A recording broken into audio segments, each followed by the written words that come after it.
Всем привет! Сегодня хочу поговорить об ошибках, которые каждый из нас совершает на пути к самообучению в этом процессе, потому что это достаточно такой сложно сочиненный, сложно организационный момент, так как вы самостоятельно решаете освоить какое-либо знание, зачастую это что-то такое сложное, интересное для вас, что может либо продвинуть в целом ваше знание, либо изменить вашу жизнь, улучшить качество вашей жизни.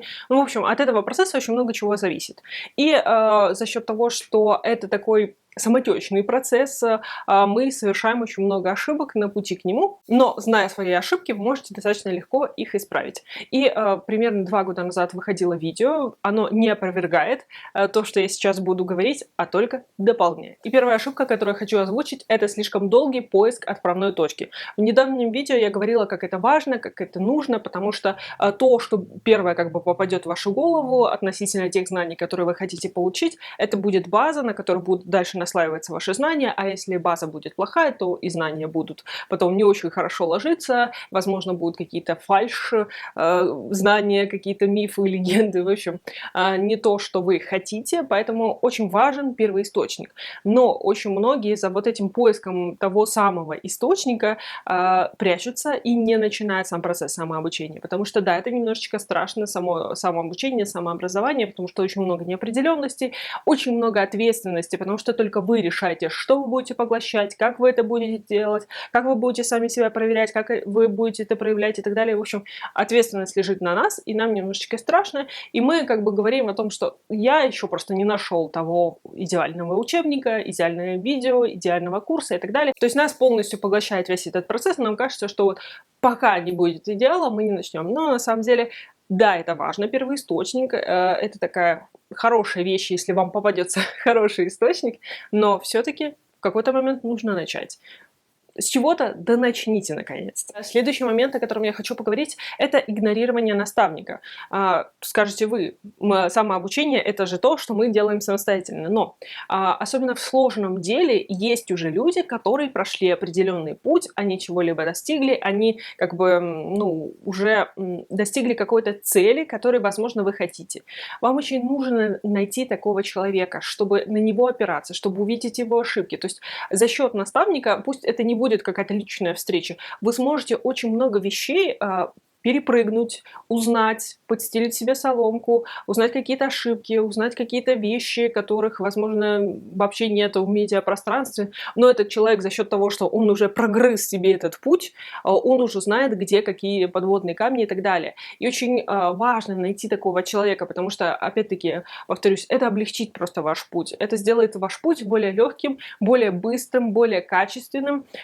И такого наставника можно найти и в книгах, там, какой-нибудь великий человек, который вас, например, вдохновляет. Возможно, он даже не в той сфере находится, в которой вы, но его путь очень такой был тернистым, сложным, и он очень тщательно это все описывает. Вам это может помочь как мотивация, как вдохновение и так далее. Либо этот человек, который в вашей сфере, и он рассказывает какие-то профессиональные штуки, это тоже будет полезно. Это может быть блогер, это может быть нынешняя какая-то звезда, ученый, философ, неважно.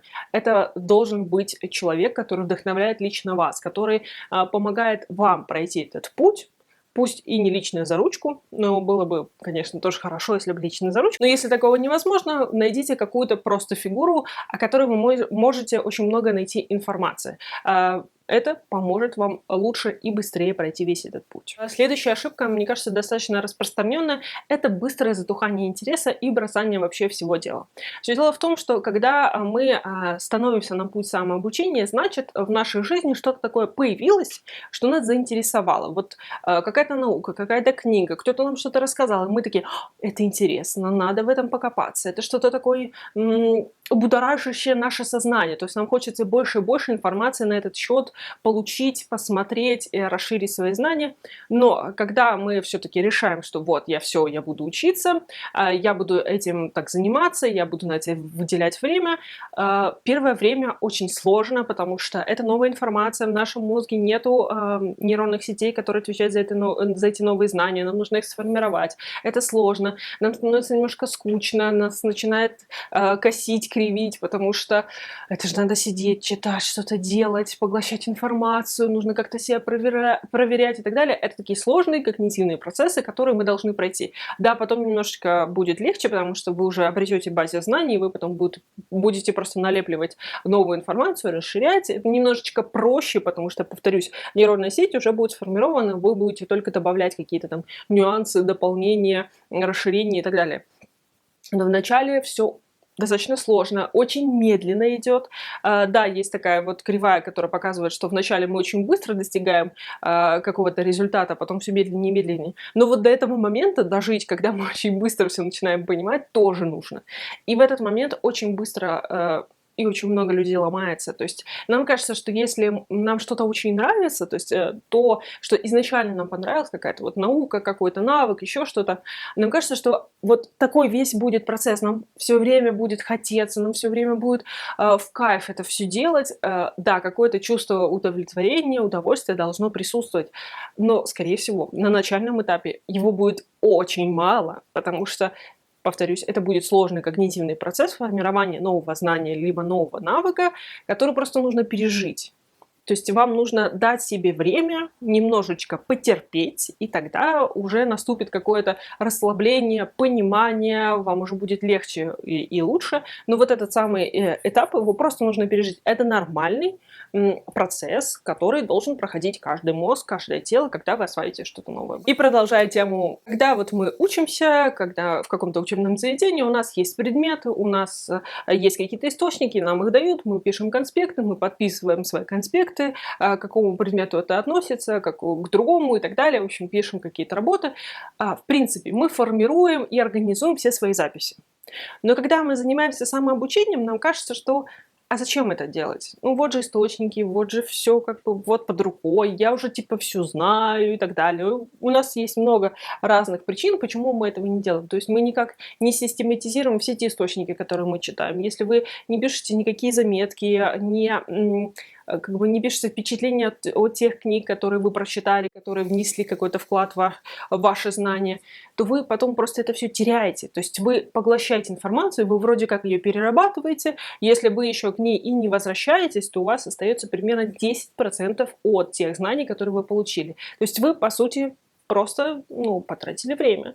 Поэтому каждый источник, каждые ваши записи нужно как-то организовывать, как-то структурировать, хотя бы в одну кучу все это сгребать, в одну стопочку, чтобы вы видели, что вы уже освоили, что не освоили, что вы читали, что вы смотрели, какие записи сделали, каких знаний вы касались, каких теорий вы касались и так далее. Это все можно сделать только если ваши знания будут как-то ретранслироваться в какие-то источники, в какие-то записи и так далее, и которые будут организованы, чтобы у вас был доступ, чтобы вы не тратили кучу времени на поиск той книжки, когда я что-то где-то там читала, я помню, что там какая-то была мысль. Чтобы этого не было, нужно сразу все это систематизировать. Хорошо было бы заводить список литературы, очень простой, банальный, просто название, автор, и пишите коротенькую заметочку, о чем там было дело. Да, хорошо было бы вернуться, перепроверить и так далее, но это вам впоследствии очень сильно поможет. Следующая ошибка, которую я часто наблюдаю у зрителей моего канала, это то, что вы слишком долго ищете идеальную методологию, то есть как поглощать знания, потому что, да, многие уже начинают понимать, что то, как мы поглощали знания ранее, это не очень эффективно, это очень затратно по времени, но выхлопа не так много, и многие к счастью, ищут другие способы, там, припоминание, интервальность, карточки, ментальные карты, в общем, весь вот этот вот комплекс активного запоминания, методов активного запоминания и работы вообще с материалами, с источниками, это все, конечно, прекрасно. Но когда вы уходите только в поиск того, как правильно учиться, но по факту не учитесь, это тоже, получается, вы просто тратите время. То есть, когда вы ищете тот идеальный метод, как правильно выучить именно ваши знания, как правильно их конспектировать, как правильно делать то, как правильно себя мотивировать. В общем, когда вы тратите на это больше времени, а то и вообще все ваше время, чем на изучение того, что вы хотите, вы прокрастинируете, вы просто ищете отмазки, чтобы не сесть и не начать учиться. Вы никогда не сможете найти идеальный метод, пока не попробуете его на практике, потому что нету какого-то единого конспекта, единого способа чтения, единого способа проверки себя. Вот для всех, для всего. Нет, для каждой информации, для каждого человека это все разное. И если что-то одно у вас работает с одним типом информации, не факт, что это будет работать с другим типом информации. Да, вам нужно знать о всем многообразии.